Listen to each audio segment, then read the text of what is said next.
هل ممكن الطمع والغرور يعموا عيون إنسان لدرجة إن هو يضحي بشريكة حياته ويجر ابنه الوحيد لطريق الدم؟ وإيه اللي يحصل لما تفتكر إنك عملت الجريمة الكاملة فتكتشف إن الطبيعة نفسها واللعنة بدأت تطاردك بأبشع طريقة ممكنة؟ القصة بتبدأ في فندق كئيب. بنشوف راجل عجوز وحيد اسمه ويلفرد قاعد وبيكتب اعتراف كامل عن جريمة بشعة عملها من سنين. الفلاش باك بيرجع بينا لسنة 1922 في مزرعة هادية في نبراسكا. ويلفرد كان بيمتلك 80 فدان أرض، ومراته أرلت ورثت 100 فدان أرض ممتازة تانية. ويلفرد عايش للأرض دي هو وابنه المراهق هنري اللي عنده 14 سنة. المشكلة إن مراته إرلت كانت بتكره عيشة المزارعين وعايزة تبيع ال100 فدان بتوعها لشركة ملاك أراضي كبار وتتطلق من ويلفرد وتاخد الفلوس وتنتقل للعيش في المدينة. ويلفرد كان بيشوف إن المدينة دي للمغفلين، والأهم إن لو مراته باعت الأرض للشركة المزرعة بتاعته هتتدمر بالكامل. الصراع بيكبر لما إيرلت ابتدت تقوله أنا همشي وهاخد ابنك هنري معايا المدينة. هنا ويلفرد بدأ يخطط لخطته الشيطانية. بيقرر يغسل دماغ ابنه المراهق ويقنعه إن أمه عايزة تدمر مستقبلهم وتفرق ما بينه وبين البنت اللي بيحبها في المدرسة اللي اسمها شانون. ويلفرد يفضل يزن في ودن ابنه لحد ما يقنعه إن الحل الوحيد لحماية أرضهم ومستقبلهم هو إنهم يتخلصوا من الأم تماماً.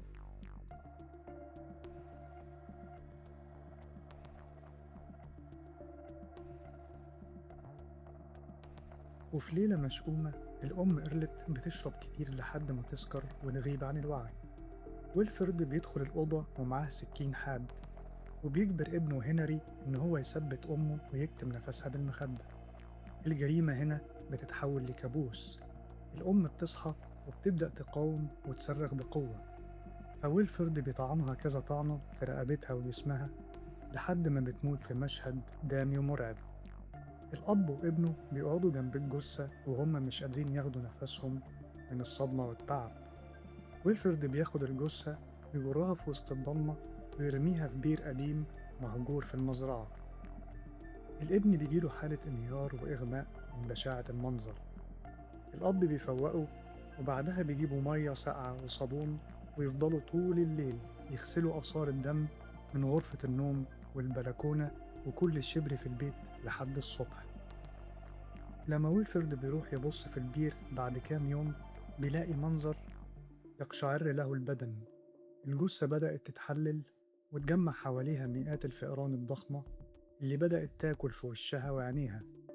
عشان يداري على الجريمة ويلفرد بيجيب بقرة ميتة ويرميها فوق جثة مراته ويقفل البير بالتراب والطين تماما. المحامي بتاع الشركة بيجي يسأل عن الزوجة لأنها ما ظهرتش عشان توقع عقود بيع الأراضي، فويلفرد بيكذب ويقول إنها هربت وسابت البيت لأنها زهقت من عيشتهم. حتى مأمور الشرطة بيجي يفتش البيت بس ويلفرد وابنه بيقدروا يحبكوا الكذبة ويقنعوه. الصيف بيعدي والأمور شكلها هدي، بس اللعنة الحقيقية كانت لسه بتبدأ. في ليلة من الليالي ويلفرد بيسمع صوت صريخ البقرة في الزريبة. بيدخل يكتشف منظر مرعب. جيوش من الفئران الضخمة والشرسة طالعة من ماسورة قديمة جاية من اتجاه البئر اللي دفن فيه زوجته، وبدأت تاكل في البقر وهو عايش. ويلفرد بيموت الفئران بالنار والضرب ويسد الماسورة، بس وهو راجع البيت بيبدأ يشوف خيالات وهلاوس لمراته الميتة. الكارثة الأكبر بتنفجر لما ابنه هنري بيجي ويصدمه ويقول له إنه وقع البنت شانون في الغلط وحملت منه وهي عندها 15 سنة بس.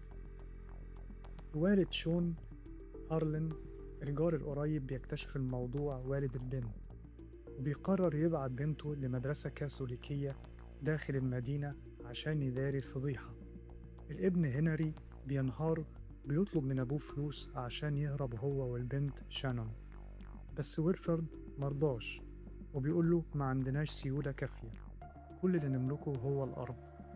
هنا الابن بيصور على أبوه وبيقول له أنت السبب، انت اللي لعنتنا كلنا لما أجبرتني نقتل أمي. الابن هنري بياخد عربية النقل الصغيرة ويهرب في وسط الليل، ويسيب رسالة لأبوه بيقول له فيها: لو دورت عليا هروح للمأمور وأعترف له بكل حاجة عملناها في أمي. ويلفرد بيلاقي نفسه وحيد تماما في المزرعة الكبيرة اللي قتل فيها مراته. الهلاوس عمالة تزيد، بيشوف دم على الحيطان ودم على الهدوم. تاني يوم المأمور بيجي تاني ويقول له إن في مواصفات حرامي لابس لبس كاوبوي سرق محل، والشكوك كلها رايحة لهنري ابنك. ويلفرد بيضطر ياخد قرض $750 برهن الأرض عشان يصلح البيت ويعدي الشتاء. وهو بيجيب حاجات من الدولاب، فار ضخم من الفيران اللي في البير بيهجم عليه ويعضه عضة عميقة جدا في إيده. الجرح بيتلوث ويبتدي يعفن في وسط برد الشتاء القارس، والبيت ابتدى يسرب مية. وفي ليلة تلجية ويلفرد بيقع في القبر من شدة التعب والبرد، وهنا بتظهر له جثة مراته إرلت الغرقانة في دمها ومحاطة بالفئران، وبتبدأ تهمس في ودانه بأسرار ما يعرفهاش إلا الموتى. الجثة بتهمس له وبتقوله إن ابنهم هنري تحول لمجرم وقاطع طريق، وسرق عربية وطلع شانون من المدرسة الداخلية اللي باباها دخلها فيها، وبقوا هما الاتنين أشهر عصابة سرقة، وصورهم بتنزل في الجرايد. وفي آخر سرقة ليهم في مطعم، واحد ضرب رصاصة على البنت شانون، دخلت في بطنها وموتت الجنين. هنري حاول ينقذها في وسط عاصفة التلج، بس للأسف البنت ماتت بين إيديه. ومن كتر الصدمة والرعب هنري انتحر بنفس المسدس، وجثثهم اترمت في التلج. ويلفرد بيصحى من الهلاوس على واقع ألعن. المأمور بينقذه من القبر وبياخده للمستشفى، وهناك الدكاترة بيضطروا يقطعوا إيده الشمال بالكامل بسبب عضة الفقر اللي عفنت له إيده. المأمور بيبلغوا إن هم لقوا جثة في خندق، وطلعت جثة مراته إرلت. بس هنا الشرطة افتكرت إن قطاع الطرق هم اللي قتلوها، وبعدها بيجيبوا جثة ابنه هنري المشوهة تماما ومأكولة من الفئران. ويلفرد بينهار وبيعيط وهو بيودع ابنه الوحيد في جنازة ما فيهاش حد غيره هو وجثة مراته اللي بتطارده في خياله.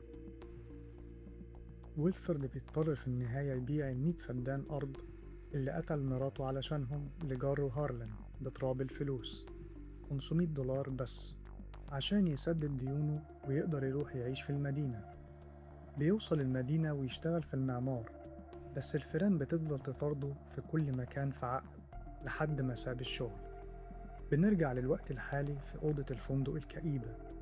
ويلفرد بيخلص كتابة اعترافاته وهو مقتنع بأن ابنه كان عنده حق، كان دايما في طريق تاني غير الدم.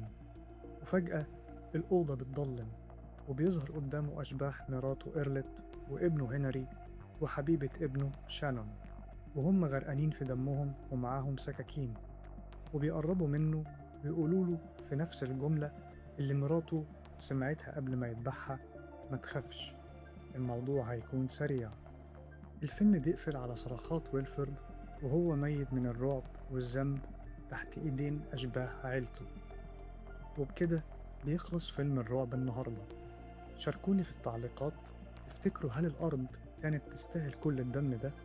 ما تنسوش اللايك وتفعيل زر الجرس علشان يوصلكم ملخص الفيلم اللي جاي.